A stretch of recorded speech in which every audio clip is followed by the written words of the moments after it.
Hello students, welcome again.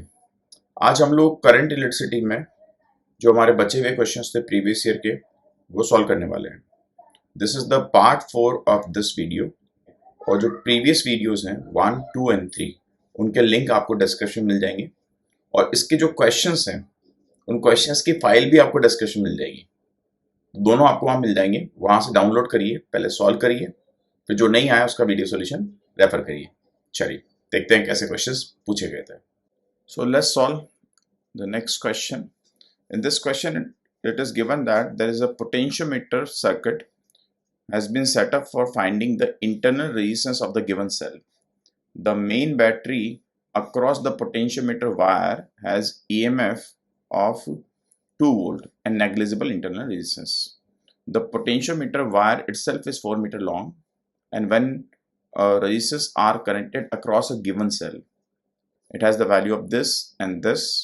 The balancing point length are found to be here and here. You need to find out the internal resistance of the cell. So this was the question. Actually ये question काफी लेंदी लगा दिखने में। क्यों? क्योंकि इस question में diagram नहीं दिया। अगर डायग्राम दिया होता तो बड़ा आसान बन जाता है। ठीक है, तो एक तरीका तो इसको सॉल्व करने का ये है कि आपको फॉर्मूला याद हो। दूसरा तरीका याद ये है कि आप इसको बिल्कुल बेसिक से सॉल्व करो। अब आप बोलेंगे नहीं सर आप तो छोटा मेथड बता दो। तो छोटा मेथड बहुत सिंपल है, लेकिन इसके लिए फॉर्मूला याद रखना पड़ता है। कि मान लेते हैं कि जो गिवन सेल है उसका ईएमएफ है ई, ठीक है, और यहाँ जो टर्मिनल वोल्टेज है वो वी है, ठीक है, divided by E into R. ये फॉर्मूला याद होना चाहिए आपको उसके लिए, राइट।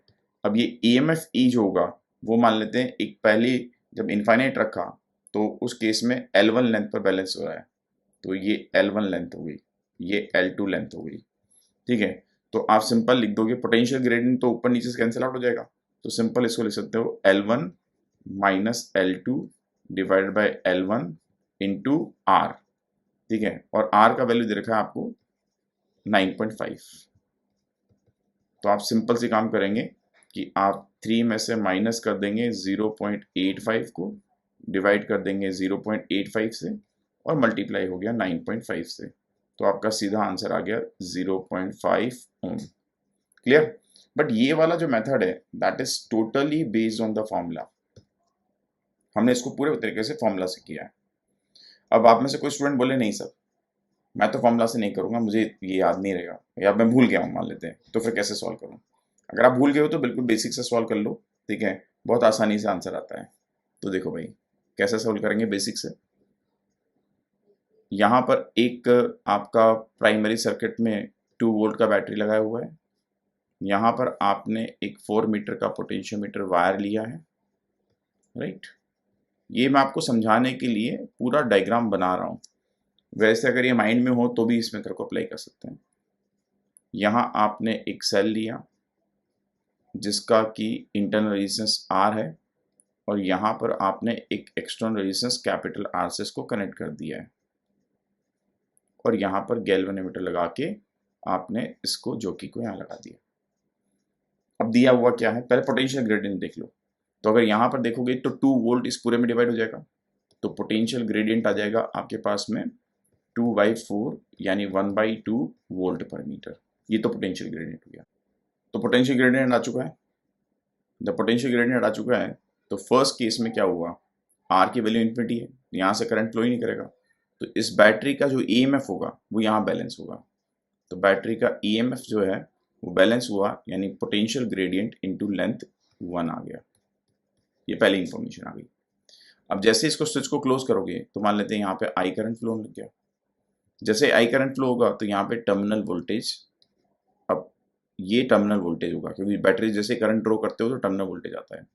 तो टर्मिनल वोल्टेज का वैल्यू आ जाएगा आपके पास में कितना, E minus of I R, ये आ जाएगा। अब टर्मिनल वोल्टेज यहाँ पे बैलेंसिंग लेंथ क्या दी हुई है, सेकंड केस में मान लेते हैं L2, तो potential gradient into L2 is equals to आ गया आपके पास में E minus of E upon R plus R. आप बोलेंगे कहाँ से लिखा, तो यहाँ जो करंट फ्लो हो रही है ना I, उसका वैल्यू होगा E upon R plus R, तो E minus E upon R plus R into small R, right. जब ऐसा होगा और इसको फर्दर सॉल्व करेंगे तो पोटेंशियल ग्रेडियंट इंटू L2, इसका वैल्यू आ जाएगा E इंटू, यहाँ पर जब सॉल्व करोगे तो capital R divide by capital R plus small r, ठीक है, ये आपस में वैल्यू आ जाएगी। ये सेकंड इक्वेशन आ गई। अगर दोनों इक्वेशन को डिवाइड कर दोगे आप तो capital R plus small r divided by, आपने क्या किया है यहाँ पे, डू इक्वेशन 1/2 कर रहे हो, तो capital R plus small r upon r is equals to आ जाएगा आप पास में L1/L2, राइट। अब आगे बढ़ते हैं, हमें तो स्मॉल r निकालना है, तो हम इसको लिख सकते हैं कि इसका वैल्यू हो जाएगा हमारे पास में 1 plus r upon capital R is equals to L1।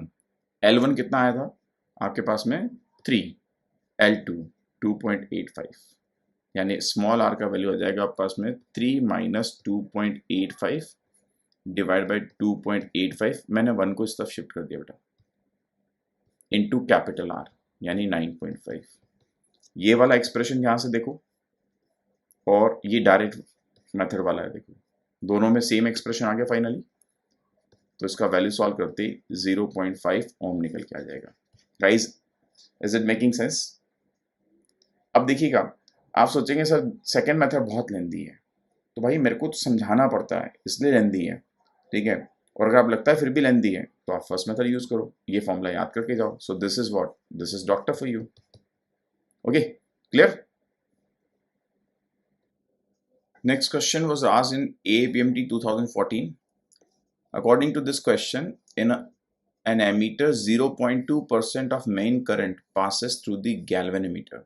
If the resistance of galvanometer is G, then the resistance of ammeter will be.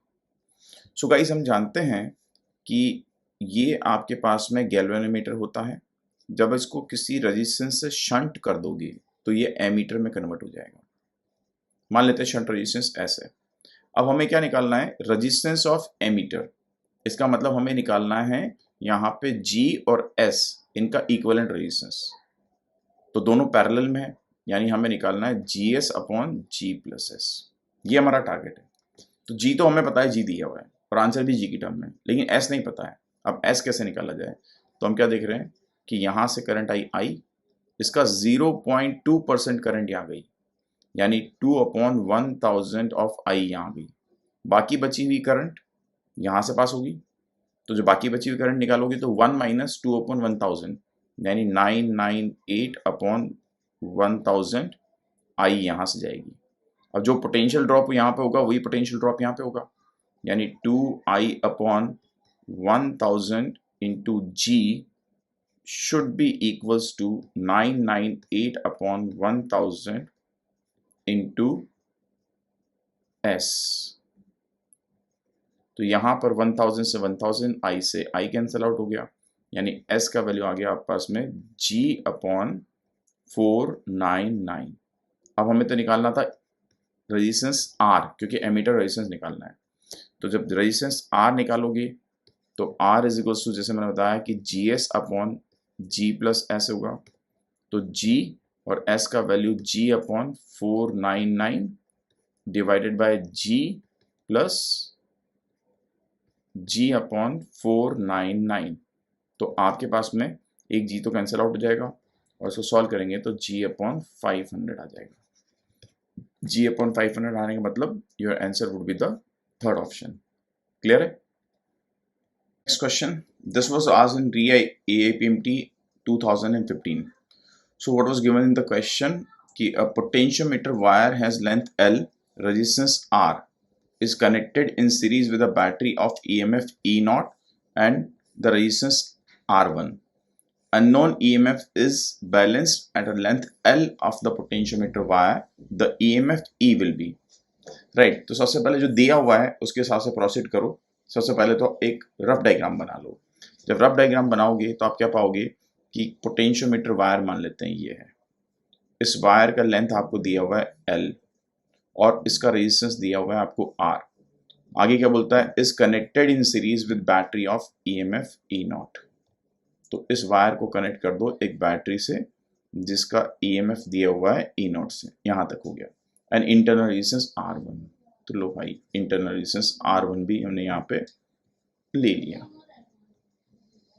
ठीक है, तो यहां तक का हमने काम खत्म कर दिया। आगे बोलता है unknown EMF E is balance at length L। तो भाई हमने यहाँ पे एक बैटरी लगा दी जिसका ईएमएफ E हमें नहीं पता है, गैल्वेनोमीटर से जब इसको कनेक्ट किया तो ये यहाँ जाके बैलेंस हुआ। This length is given as L और आपसे इसका ईएमएफ पूछा है। तो हम लोग क्या जानते हैं कि यहाँ पर इस बैटरी का जो ईएमएफ होगा that EMF would be equals to potential gradient multiply by length L। ये जो लेंथ आपके पास में ये, अब यहाँ पोटेंशियल ग्रेडियंट कैसे निकलेगा? ठीक है, तो पोटेंशियल ग्रेडियंट निकलेगा बेटा, यहाँ पर कुछ करंट फ्लो कर रही होगी, क्योंकि अब आइडियल सिचुएशन होती है कि R1 जीरो होता, R जीरो होता तब तो ठीक था, लेकिन यहाँ पर कुछ करंट फ्लो कर रही होगी। तो जो करंट यहाँ फ्लो कर रही होगी अगर उसका वैल्यू आप निकालोगे तो आ जाएगा E0 upon R plus R1। ये करंट यहाँ फ्लो कर रही होगी जिसकी वजह से यहाँ पर पोटेंशियल ड्रॉप होगा। तो यहाँ जो पोटेंशियल ड्रॉप होगा अगर उसका वैल्यू निकालोगे तो आ जाएगा I इंटू स्मॉल r। तो पोटेंशियल ग्रेडियंट निकालोगे तो I into small r divide by capital L, क्योंकि इसकी लेंथ कैपिटल L दे रखी है। तो यहाँ पोटेंशियल ग्रेडियंट का वैल्यू डालोगे बेटा आप, तो I into R divide by capital L into L। अब I का वैल्यू कितना होगा? तो I का वैल्यू हमने निकाला E0 upon R plus R1, ये I का वैल्यू निकाला, इंटू RL अपॉन L।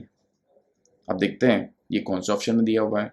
तो हम क्या देख रहे हैं, इस ऑप्शन में E0 है, R भी है, स्मॉल l भी है और ये भी है। So this would be your right answer. Clear है? This question was asked in AIPMT 2015।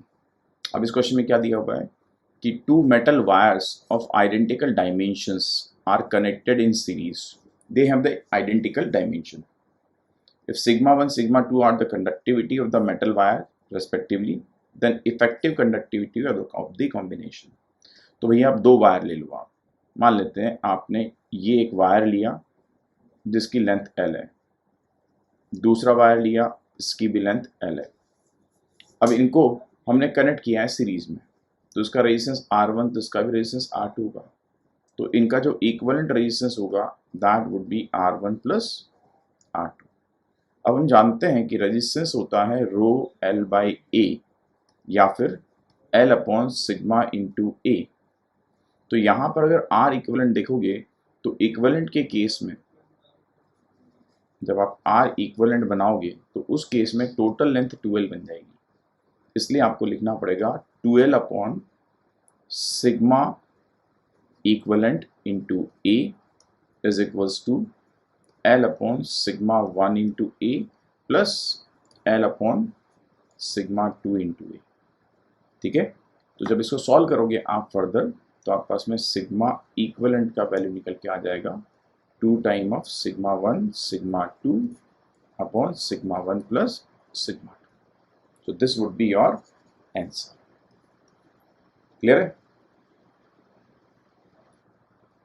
Next question बेटा, ये आपके कौन से ईयर में पूछा गया था? दिस वाज आस्क्ड इन 2015, राइट? So what is given in the question that this was asked in 2015 कि a circuit contain an ammeter, a battery of 30 volt and a resistance 40.8 ohm all connected in series. If the emitter has coil resistance this and shunt resistance this, the reading of emitter will be। So guys, इस question में आपको ये दिया हुआ है कि ammeter जो है उसका कॉइल रेजिस्टेंस भी है और शंट रेजिस्टेंस भी है। तो बेसिकली यहाँ पर क्या किया हमने, एक गैल्वेनोमीटर को एमीटर में कन्वर्ट किया है।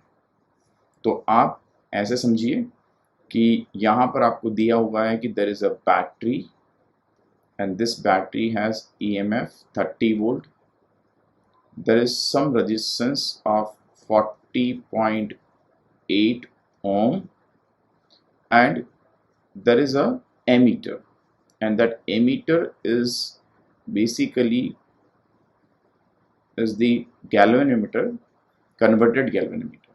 So this has resistance 480 and it has resistance 20 ohm. Now it is connected like this, right? And you need to find out the reading of this ammeter. तो ammeter तो obvious बात है current को read करेगा, तो हम तो सारा ध्यान करंट को निकालने में लगा दें। जब करंट को निकालने में ध्यान लगाएंगे तो सबसे पहले हम देख लेते हैं कि इसका इक्विवेलेंट क्या बन रहा है। तो अगर यहाँ का आर इक्विवेलेंट निकाल लोगे तो थोड़ा ज़्यादा आसान रहेगा। तो ये दोनों पैरेलल में है, तो R1 R2 upon R1 plus R2 ये हो जाएगा, क्योंकि दोनों पैरेलल में।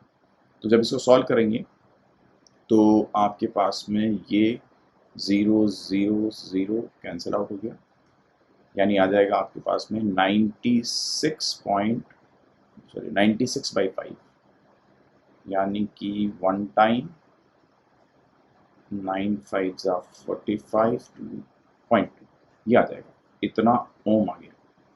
यानी इसका इक्विवेलेंट रेजिस्टेंस आपके पास में बन गया कितना, 19.2। तो यहाँ पर जो टोटल रेजिस्टेंस है अब पता लग गया आपको। तो करंट लिखोगे तो करंट इज इक्वल टू आ जाएगा 30 डिवाइड बाय 40.8 प्लस 19.2, यानी 30 डिवाइड बाय 60, यानी करंट आ जाएगी 0.5 ampere. And this would be your answer. सीधी सी बात है, जैसा दिया है वैसे प्रोसीड करिए। क्लियर है? This question was asked in AIPMT 2015। इसमें क्या दिया हुआ है कि across a metallic conductor of non uniform cross section a constant potential difference is applied, the quantity which remains constant along the conductor. तो हम लोग जानते हैं कि अगर नॉन यूनिफॉर्म कंडक्टर है तो करंट जो होती है that always remains constant. This question was asked in AIPMT 2015। अब इसमें क्या दिया हुआ है कि a potentiometer wire has length 4 metre, resistance 8 ohm. The resistance that must be connected in series with this wire an accumulator of EMF 2 volt so that the potential gradient is this, right? So you need to find out कि हमें कितना resistance यहाँ पर इसके साथ connect करना चाहिए। तो पहले सर्किट ड्रॉ कर लो कि है क्या सीन। तो देखो सीन ये है कि ये पोटेंशियोमीटर वायर है, इसका लेंथ दे रखा है आपको 4 मीटर, इसका रेजिस्टेंस दे रखा है आपको 8 ओम। अब ये हमने सीरीज में कनेक्ट किया है with a battery of EMF 2 volt, ठीक है। एंड हमसे पूछा है कि यहाँ कितना रेजिस्टेंस लगाना चाहिए, इस R का वैल्यू पूछा है, ताकि यहाँ पर जो पोटेंशियल ग्रेडियंट है उसका वैल्यू इतना हो जाए, राइट। जब पोटेंशियल ग्रेडियंट इतना हो जाएगा तो यहाँ पोटेंशियल ड्रॉप निकालना। तो हम जानते हैं यहाँ जो पोटेंशियल ड्रॉप होगा वो होगा potential gradient multiply by length. Potential gradient कितना है 1 मिली, यानी 10⁻³ वोल्ट पर सेंटीमीटर, क्योंकि डायमेंशन हमें मीटर में दी हुई है इसलिए 10⁻² मीटर, ठीक है, इनटू लेंथ। अब इसकी लेंथ कितनी देर की है 4 मीटर। इसका मतलब यहाँ पर जो ड्रॉप हुआ that drop is how much 0.4 volt. तो यहाँ पर जो पोटेंशियल ड्रॉप हो रहा है टोटल में दैट इज 0.4 वोल्ट, ये ड्रॉप हो रहा है। और बाकी जो ड्रॉप हो रहा होगा वो यहाँ पर हो रहा होगा, इसके अक्रॉस ड्रॉप हो रहा होगा, राइट। तो अब क्या करें यहाँ पर हम लोग कि करंट का वैल्यू निकालें, राइट। हमें पोटेंशियल ड्रॉप पता लग गया कि यहाँ पे कितना हो रहा है, करंट का वैल्यू निकाल लेते हैं, उससे आगे प्रोसीड कर लेंगे।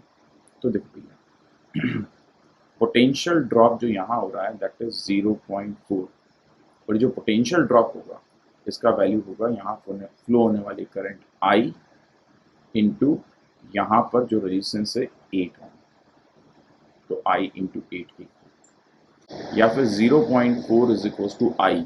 अब I का वैल्यू कितना हो जाएगा, तो यहाँ EMF है 2 वोल्ट, तो 2 डिवाइड बाय टोटल रेजिस्टेंस यानी 8 plus is equals to into 8। तो जब इसको फर्दर सॉल्व करोगे तो you can write 0.1 is equals to 2/8 plus R into 2, यानी कि 0.8 plus 0.1 R is equal to 4। तो जैसे ही आप इसको सॉल्व करेंगे then you would have the value of R as 32 ohm and this would be your answer. Clear है? Next question was asked in AAPMT 2015। इसमें क्या दिया हुआ है कि ABCR voltmeter of resistance R 1.5 R and 3 R. When some potential difference is applied between X and Y, the reading are VA, VB, VC respectively. तो जब यहाँ पर कोई पोटेंशियल डिफरेंस अप्लाई करोगे बेटा इसके अक्रॉस, तो उस केस में मान लेते हैं यहाँ करंट I फ्लो हो रहा है, तो पोटेंशियल ड्रॉप अक्रॉस A हो जाएगा I इंटू R। हमें ये तो पता है कि VB is equal to VC होगा, क्यों? क्योंकि ये पैरेलल में कनेक्टेड है। लेकिन अब ये देखना पड़ेगा कि VA, VB, VC में क्या रिलेशन है। तो आप देखिए यहाँ पर रेजिस्टेंस है 1.5 ऑफ R और यहाँ पर 3R, यानी अगर आप देखें तो यहाँ पर रेजिस्टेंस जो है वो आधा है इस वाले रेजिस्टेंस का, या फिर यहाँ पर रेजिस्टेंस डबल है इस वाले रेजिस्टेंस का, यानी इनमें जो रेजिस्टेंस का रेशियो बन रहा है वो 1:2 बन रहा है। और हम जानते हैं जिसमें रेजिस्टेंस कम होता है उसमें करंट ज़्यादा फ्लो होती है। तो यहाँ जो करंट आएगी इसका 2I/3 पार्ट यहाँ चला जाएगा और I/3 पार्ट यहाँ चला जाएगा।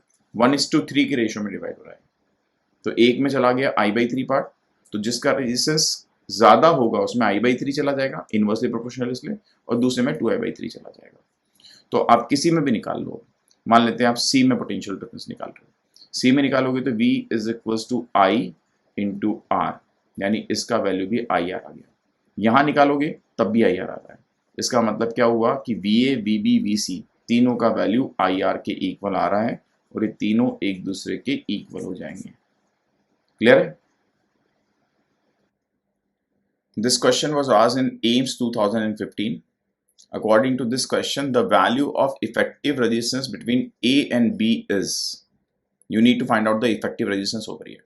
और यहाँ पर इनफाइनाइट रेजिस्टेंसेस दे रखे हैं।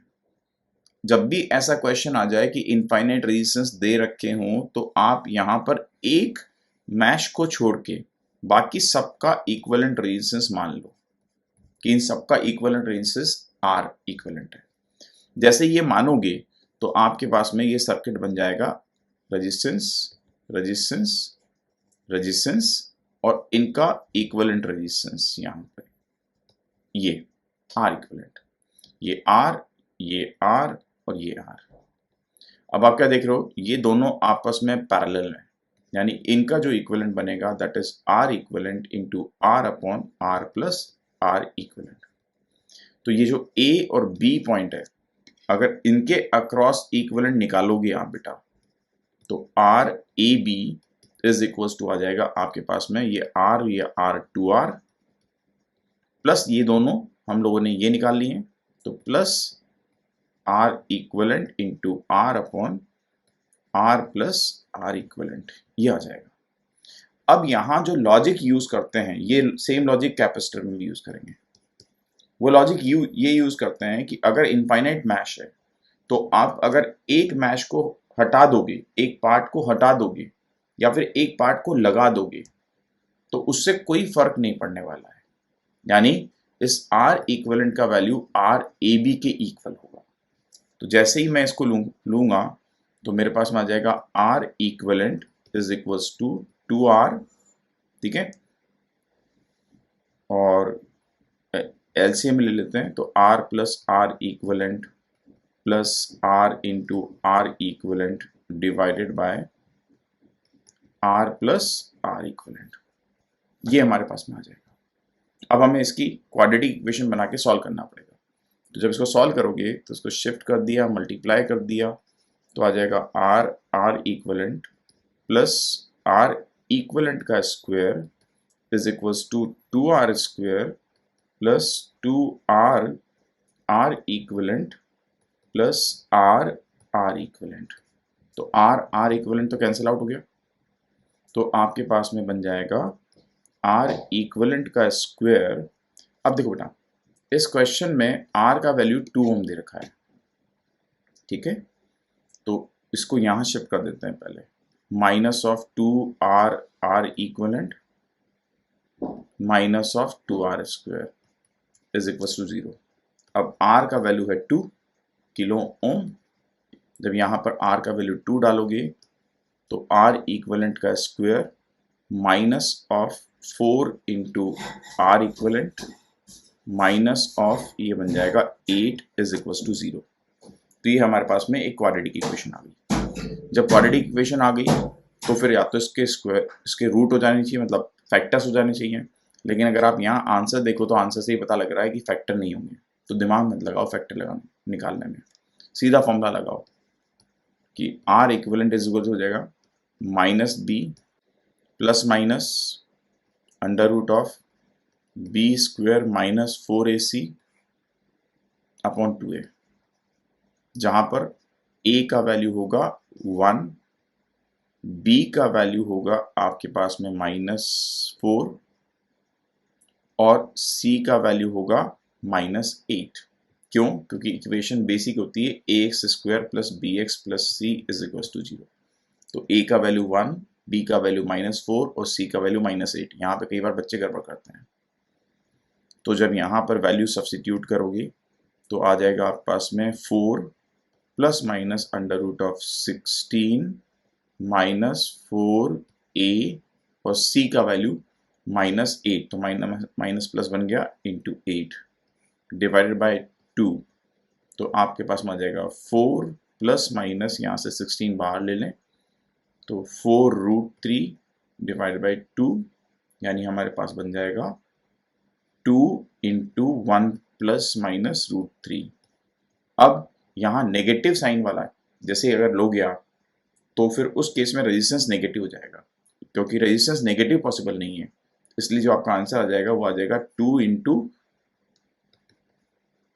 1 प्लस √3 ओम, क्योंकि negative is not possible, negative resistance is not possible. तो आपके पास में आंसर बन जाएगा सेकेंड ऑप्शन। बात क्लियर है? Next question, this was asked in AIIMS 2015। आज बोला है the equivalent resistance between A and H if the resistance of each side is 1 kilo ohm. मेरा सजेशन है कि इस टाइप के क्वेश्चंस को कभी भी नीट में सॉल्व करने की कोशिश मत करना। हमारे क्योंकि अगर आपने इसको सॉल्व करने की कोशिश करी तो बहुत ज़्यादा टाइम कंज्यूम हो जाएगा, राइट? तो इस टाइप के क्वेश्चन ये स्टैंडर्ड क्वेश्चन है, इनको सॉल्व करने की जरूरत नहीं है। इसमें आपको डायरेक्ट पता होना चाहिए कि अगर आप ले रहे हो फेस डायगोनल, तो फेस डायगोनल लेने के केस में आपका आंसर आता है 3/4 ऑफ r। ठीक है, फेस डायगोनल का मतलब क्या हुआ कि ये एक फेस है, इसके अक्रॉस ले रहे हो तो आपका आएगा 3/4 ऑफ r। अगर आप बॉडी डायगोनल ले रहे हो, याद रख लेना इनको, अगर आप बॉडी डायगोनल ले रहे हो तो बॉडी डायगोनल लेने पर आंसर आता है 5/6 ऑफ r। बॉडी डायगोनल मतलब जो दिया हुआ है, ये बॉडी डायगोनल है, तो 5/6 ऑफ r, और r का वैल्यू क्या दे रखा है 1 किलो ओम, इसलिए आंसर आ रहा है 5/6 ऑफ किलो ओम। एक लास्ट बचता है and that is what, as diagonal. तो एज डायगोनल का आंसर होता है 7r/12। तो ये आपने डायरेक्ट याद रखने पड़ेंगे, राइट? तो आपकी फास्ट वर्क होगा।